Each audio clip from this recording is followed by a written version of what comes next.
ओम शांति। आज 27 जून की मुरली है, साकार मुरली, जिसमें बाबा हमें कहते हैं, मीठे बच्चे, तुम्हें शरीर से अलग होकर बाप के पास जाना है। तुम शरीर को साथ नहीं ले जाएंगे, इसलिए शरीर को भूल आत्मा को देखो। आज का प्रश्न है, तुम बच्चे अपनी आयु को योग बल से बढ़ाने का पुरुषार्थ क्यों करते हो?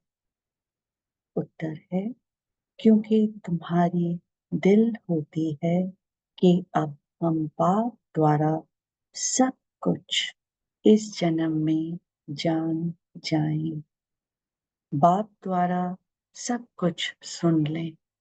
इसलिए तुम योग बल से अपनी आयु को बढ़ाने का पुरुषार्थ करते हो। अभी ही तुमने बाप से प्यार मिलता है। ऐसा प्यार फिर सारे कल्प में नहीं मिल सकता। कल भी बाबा ने ये बात कही थी और आज भी कह रही हूँ।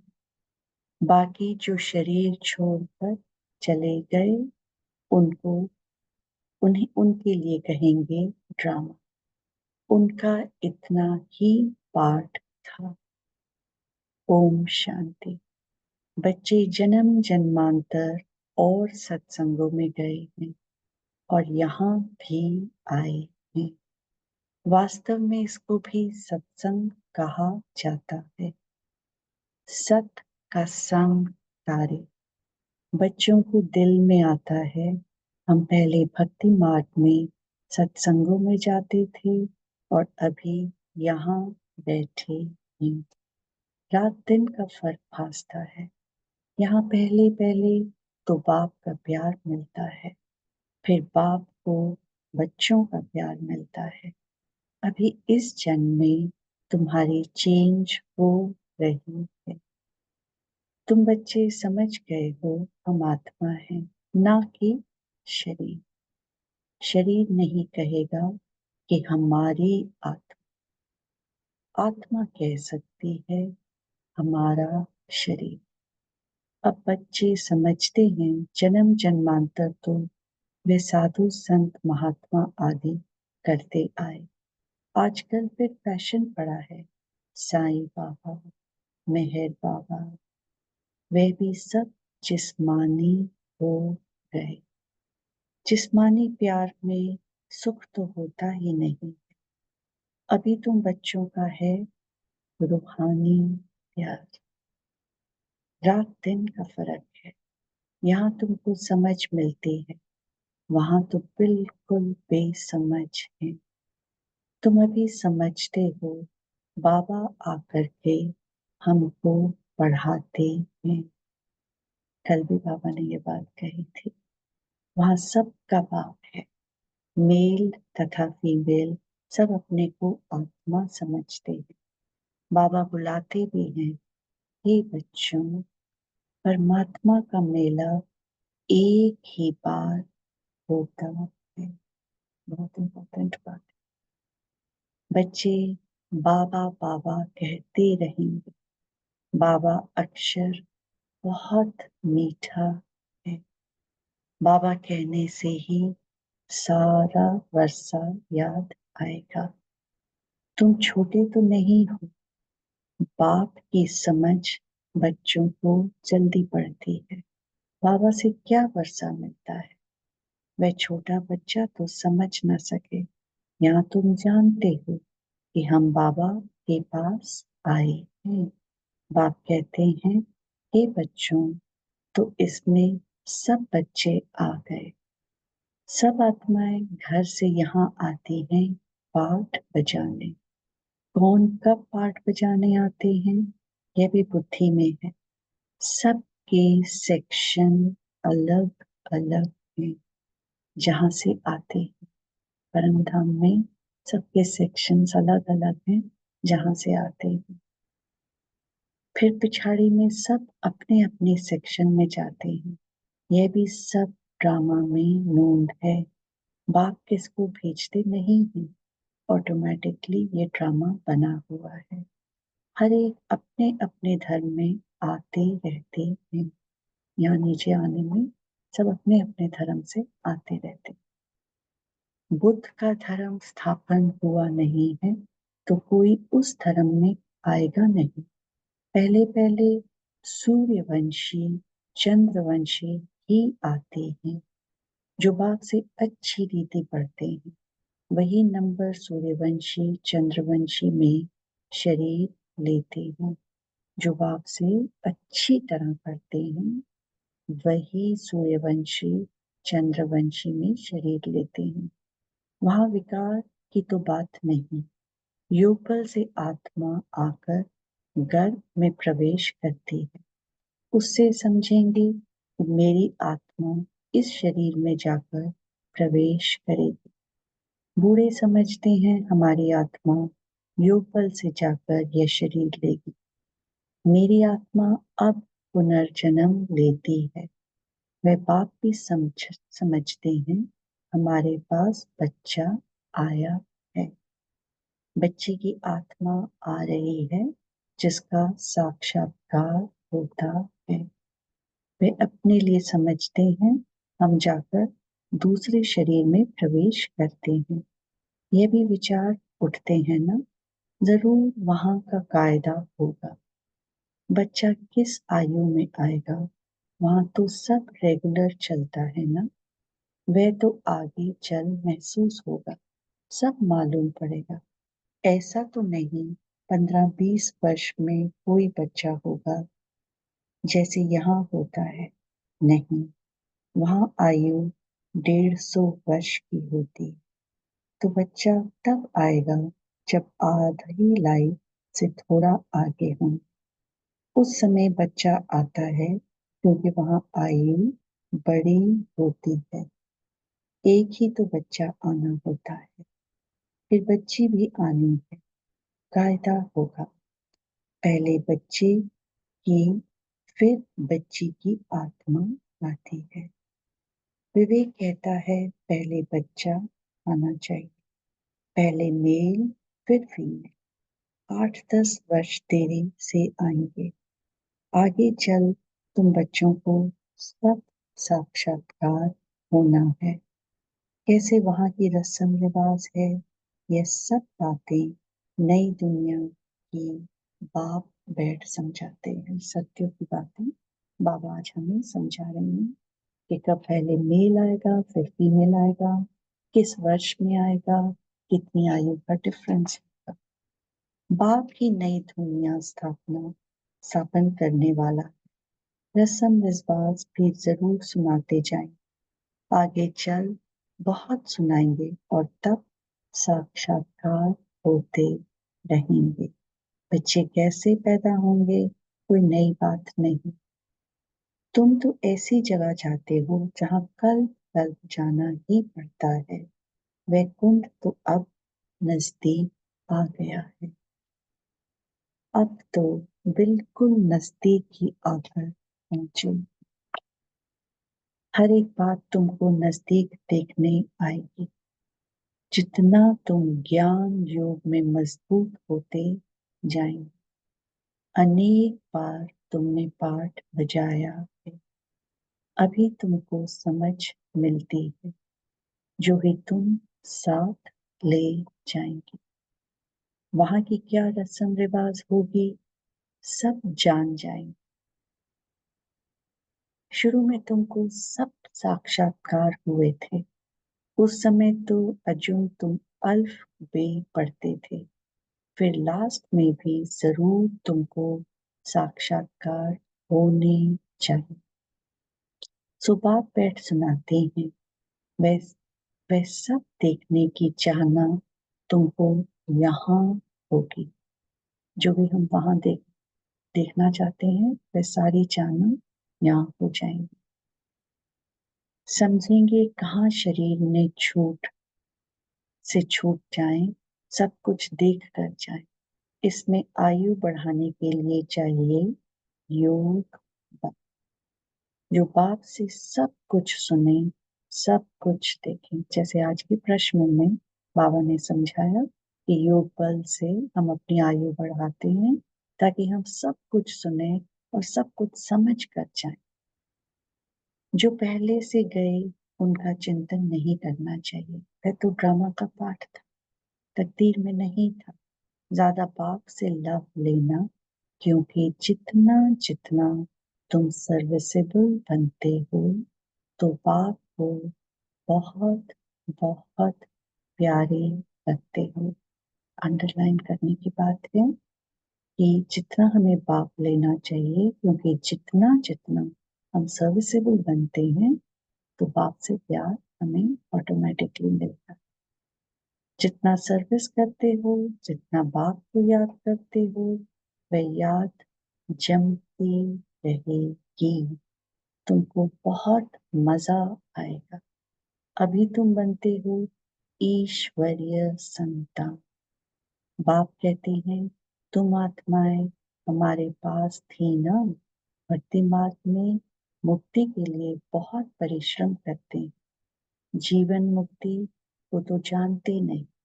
यह बहुत लवली ज्ञान है, बहुत लव रहता है। बाप बाप भी है, टीचर भी है, सतगुरु भी। सच्चा सच्चा सुप्रीम बाप है जो हमको 21 जन्मों के लिए सुख धाम में ले जाते हैं। आत्मा भी दुखी होती है, दुख सुख आत्मा ही महसूस करते। कहा भी जाता है, पाप आत्मा पुण्य आत्मा। अभी बाप आए हैं हमको सभी दुखों से छुड़ाने। अभी तुम बच्चों को बेहद में जाना है, सब सुखी हो जाएंगे, सारी दुनिया ही सुखी हो जाएगी। ड्रामा में पाठ है, उनको भी तुम समझ गए। तुम कितनी खुशी में रहते हो। बाबा आया है हमको स्वर्ग में ले चलने लिए। हम सब आत्मा को स्वर्ग में ले जाएंगे। बाप धैर्य देते हैं, मीठे मीठे बच्चों, मैं तुमको सब दुखों से दूर करने आया हूँ। तो ऐसे बाप से कितना प्यार होना चाहिए। सभी संबंधों ने तुमको दुख दिया, यह है ही दुखदाई संतान। तुम दुखी होते, दुख की ही बातें सुनाते आए। अब बाप सब बातें समझा रहे हैं।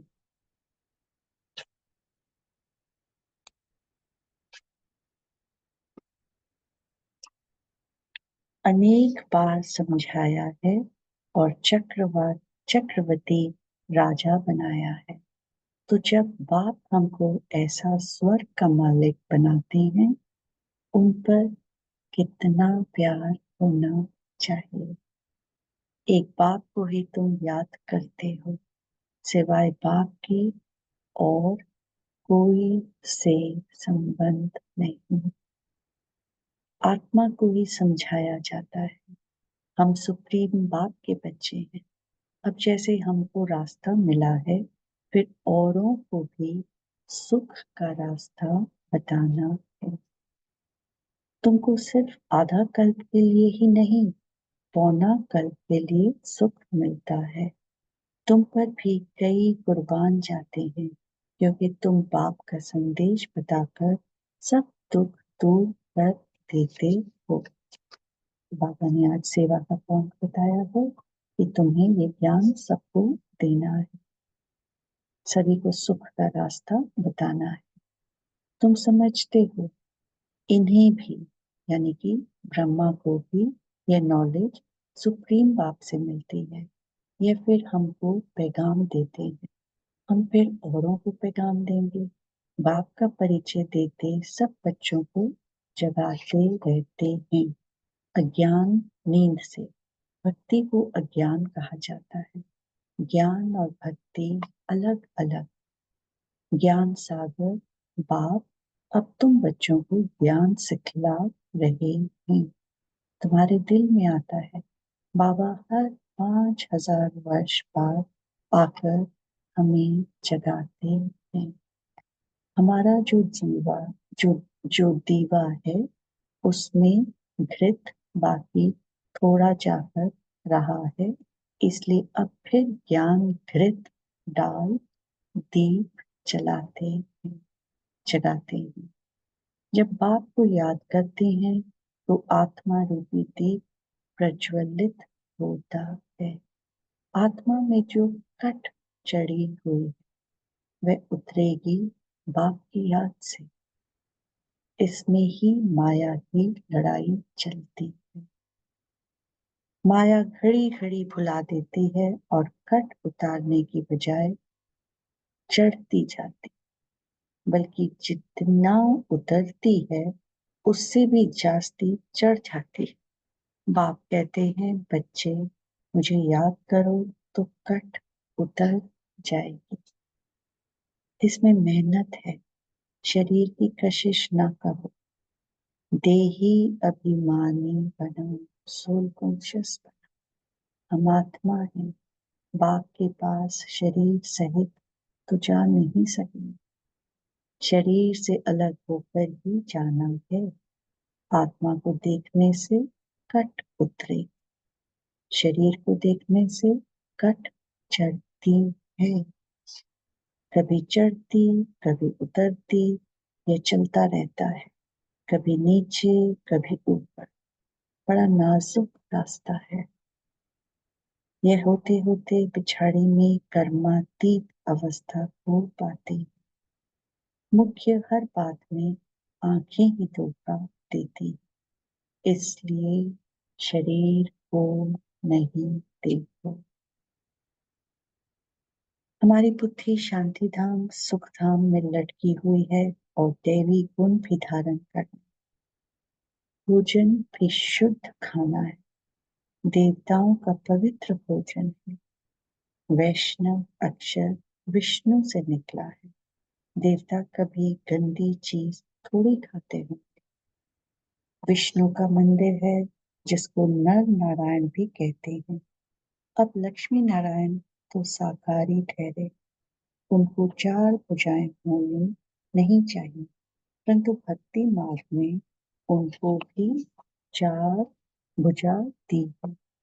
इसको कहा जाता है बेहद का अज्ञान। समझते नहीं है कि 4 भुजा वाला कोई मनुष्य तो हो नहीं सकता। सतयुग में 2 भुजा वाले होते हैं। ब्रह्मा को भी 2 भुजाएं हैं। ब्रह्मा की बेटी सरस्वती, उनको फिर मिलाकर 4 भुजा दी है। अब सरस्वती कोई ब्रह्मा की स्त्री नहीं, यह तो प्रजापिता ब्रह्मा की बेटी। जितने बच्चे एडॉप्ट होते जाते हैं उतनी इनकी भुजाएं बढ़ती जाती। ब्रह्मा की ही 108 भुजाएं कहते हैं। विष्णु व शंकर को नहीं कहें। ब्रह्मा की भुजाएं होती हैं। ब्रह्मा की भुजाएं बहुत हैं। भक्ति मार्ग में तो कुछ समझ नहीं। बाप आकर बच्चों को समझाते हैं। तुम कहते हो बाबा ने आकर हमको समझदार बनाया है। मनुष्य कहते हैं हम शिव के भक्त हैं। अच्छा, तुम शिव को क्या समझते हो? अभी तुम समझते हो शिव बाबा सब आत्माओं का बाप है, इसलिए उनकी पूजा करते हैं। मुख्य बात बाप कहते हैं माम एकम याद करो। तुमने बुलाया भी है, हे पतित पावन आकर हमको पावन बनाओ। सभी पुकारते भी रहते हैं पतित पावन सीताराम, यह भी गाते रहते थे। बाबा की थोड़ी मालूम था कि बाप स्वयं आकर मेरे में प्रवेश करेंगे। कितना वंडर है, कभी ख्याल में भी नहीं था। पहले तो आश्चर्य खाते थे, ये क्या होता है। ब्रह्मा बाबा अपनी बात बता रहे हैं। मैं किसको देखता हूँ? तो बैठे बैठे उनको कशिश होती है, ये क्या होता है। शिव बाबा कशिश करते थे, सामने बैठो तो ध्यान में चले जाते थे। आश्चर्य में पड़ गए, ये क्या है। इन बातों को समझने के लिए फिर एकांत चाहिए, तब वैराग्य आने लगा। कहाँ जाऊं, अच्छा बनारस जाता हूँ। ये उनकी कशिश थी, जो इसको भी कराते थे। इतनी बड़ी कारोबार सब छोड़कर। उन बेचारों को क्या पता कि बनारस में क्यों जाते। फिर वहां बगीचे में जाकर ठहरा, वहां पेंसिल हाथ में उठाकर दीवारों पर चक्र बैठ निकालता था। बाबा क्या कराते थे कुछ पता नहीं पड़ता था। रात को नींद आ जाती थी, समझता था कहाँ उड़ गया हूँ। बाबा क्या कराते थे कुछ पता नहीं पड़ता था। रात को नींद आ जाती थी, समझता था कहाँ उड़ गया। फिर जैसे नीचे आ जाता था, कुछ पता नहीं क्यों क्या हो रहा है। शुरू में कितने साक्षात्कार होते थे। बच्चियां बैठे बैठे ध्यान में चली जाती थी। तुमने बहुत कुछ देखा। तुम कहेंगे जो हमने देखा सो तुमने नहीं देखा। फिर पिछाड़ी में भी बाबा बहुत साक्षात्कार कराएंगे, क्योंकि नजदीक होते जाएंगे। अच्छा, मीठे मीठे सिखिलते बच्चों प्रति माता पिता बाप दादा का याद किया और गुड मॉर्निंग। रूहानी बाप की रूहानी बच्चों को नमस्ते। और हम सभी रूहानी बच्चों की रूहानी बाप दादा को याद प्यार गुड मॉर्निंग नमस्ते। शुक्रिया बाबा, शुक्रिया। धारणा के लिए मुख्य सार। पहला पॉइंट, बाप का संदेश सुनाकर सबके दुख दूर करने हैं। सबको सुख का रास्ता बताना है। हदों से निकल बेहद में ले जाना। दूसरा पॉइंट, अंत के सब साक्षात्कार करने के लिए तथा पाप के प्यार की पालना लेने के लिए ज्ञान योग में मजबूत बनना।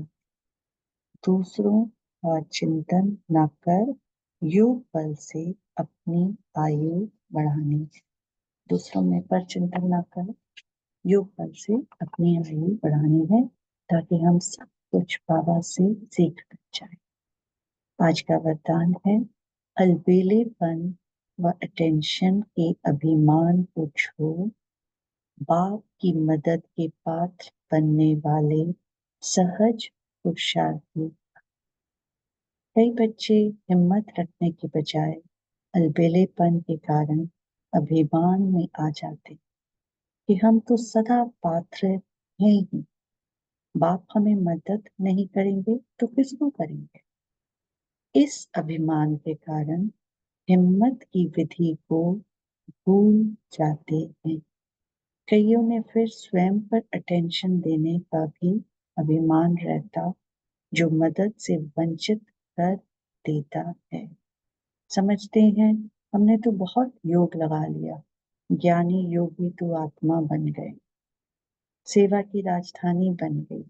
इस प्रकार के अभिमान को छोड़ हिम्मत के आधार पर मदद के पात्र बनो, तो सहज पुरुषार्थी बन जाएंगे।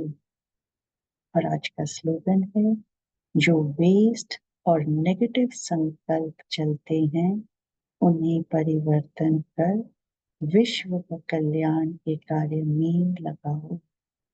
जो वेस्ट और नेगेटिव संकल्प चलते हैं उन्हें परिवर्तन कर चेंज करके विश्व कल्याण के कार्य में। तो ये थी आज की मुरली।